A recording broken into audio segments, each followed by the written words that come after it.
कोल्हापूर जिल्हा संघाची निवडणूक आता आहे.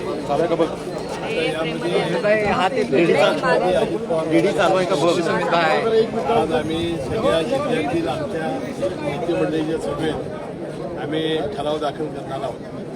आणि मला ते काही शक्ती प्रदर्शन नाही, परंतु प्रत्येक पक्ष वेगवेगळी आपले शक्ती प्रदर्शन करणार आहे. म्हणून आज आम्ही हा प्रयत्न केलेला आहे. आता मी संख्या वाचून दाखवते तुम्हाला. मला ते 2000च्या वरती आपले ठराव असतील. पण महायुती म्हणून तुम्ही निवडणूक लढवणार आहात, असं असताना एकत्रितपणे महायुतीचे ठराव जमा करता आले असते. मात्र त्यांच्या पक्षाची वेगवेगळे ती करणार आहे. त्याला आपल्या जागा वाढवून घेण्यासाठी ते प्रयत्न करतायत. पण याच ठिकाणी सतेज पाटील यांनी देखील एक होर्डिंग लावलेलं आहे की आपण 5 वर्षांमध्ये किती दूध दर वाढवून दिलेला आहे आणि गोकुळ टिकवण्यासाठी गेल्या वेळेला आम्ही आणि काँग्रेसचे रणजित पाटील आम्ही एकत्र होतो. आता त्याचे 3 घटक आम्ही एकत्र आहोत. एक राष्ट्रवादी अजित पवार गट, एक जनसुराज आणि एक शिवसेना शिंदे गट.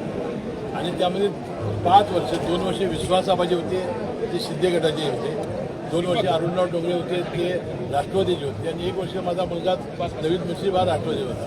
हे 5ही वर्ष शिंदे आणि राष्ट्रवादीचे अध्यक्ष आहेत. त्यामुळे आमच्या काळामध्ये आम्ही 16 रुपये गाईला, म्हशीला 10 रुपये आणि ह्याला गाईला एवढा दुधाचा दर दिलेला आहे. आणि फार मोठं 5 वर्षात अतिशय उत्कृष्ट काम म्हणजे मुंबईची विस्तारवाढ असेल, पुण्याची विस्तारवाढ असेल, करमाळ्यामध्ये विजेचा सोलरचा प्रकल्प असेल, सर्व उपपदार्थांची निर्मिती करण्यात असेल, आणि मग ते डिव्हिजनच्या माध्यमातून कोट्यवधी रुपये संस्थेच्या टीव्ही ठेवण्याचं काम असेल.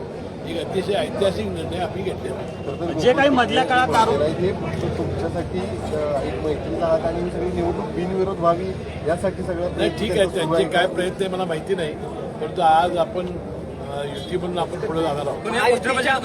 महायुतीच्या व्यतिरिक्त जे काही घटक आहेत, मग सत्यजित आबा असतील किंवा नंदाताई असतील, ते स्वतंत्रपणे आपला ठराव दाखल करतायत. नंदाताई आमच्याबरोबर, बाबुळकर आमच्याबरोबर आहे. त्याने आमचे लोक आज इथं आपले पाठवले. त्यांच्यापर्यंत तुम्ही पोहोचलाय का? ते नाही, ते आता जे स्वतंत्रपणे ठराव दाखल करणार आहेत आज त्यांच्यापर्यंत पक्की यादी होऊ दे. पक्की यादी झाल्यानंतर आपण राजेंद्र पाटील यड्रावकर आपल्यासोबत आहेत की शिवसेनेसोबत आहेत? नाही, राजेंद्र पाटील यड्रावकरांची जी मंडळी आणि आम्ही एकत्र असल्यामुळं सगळे मतदार आमच्याबरोबर आहेत. जे नेते स्वतंत्रपणे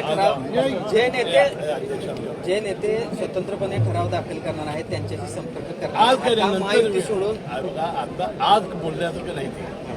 आता मुख्यमंत्री महोदयाची चर्चा करून आपण ठरवू. महाविकास आघाडीची बैठक झाली. या बैठकीने जवळपास 23-24 आमदार आहेत ते गैरहजर राहिलेले आहेत. कसं बघताय? कारण 6 खासदार फुटून गेल्यानंतरच ही बैठक झाली होती महाविकास आघाडी. प्रत्येक आमदारांना वाटते म्हणजे महाविकासच्या की बाबा विकास निधी नाही, विकासाची कामं करतायत. फक्त माझ्या मित्र बट्टी पाटला तेवढं वाटत नाही, बाकी तर सगळ्यांना वाटतं. मधल्या काळात आपल्यावर जे आरोप झाले एकूण कारभारासंदर्भात, त्याच्या संदर्भात हा आजचा मेळावा म्हणजे आणि शक्ती प्रदर्शन म्हणजे त्याला उत्तर म्हणायचं का? नाही, मी आधीपासून म्हणतो तुला आरोप वगैरे काय झाले त्याला इथं लोकशाहीमध्ये काय आरोप होतात काय लक्ष देत नाही. तू कारभारच सांगतो ना आमचा. नगराध्यक्ष पदानंतर आता कसबा संघाच्या सदस्याचा सुद्धा दाखला अवैध ठरलेला आहे. त्याच्यामध्ये उच्च न्यायालयात जाऊ, काही काळजी करू नका.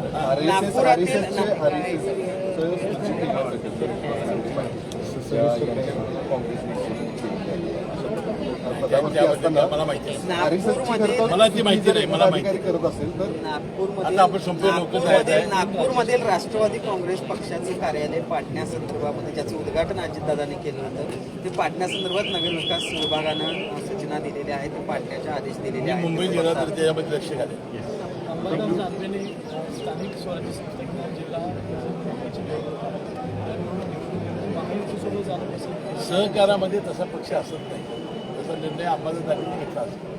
तुकाराम मुंडेंची उचलबांगडी व्हावी होणार नाही. तुकाराम मुंडेंची अजिबात बदली होणार नाही. काय त्या ठिकाणी राहतील आणि जोपर्यंत त्याच्या मनात असेल तोपर्यंत राहतील.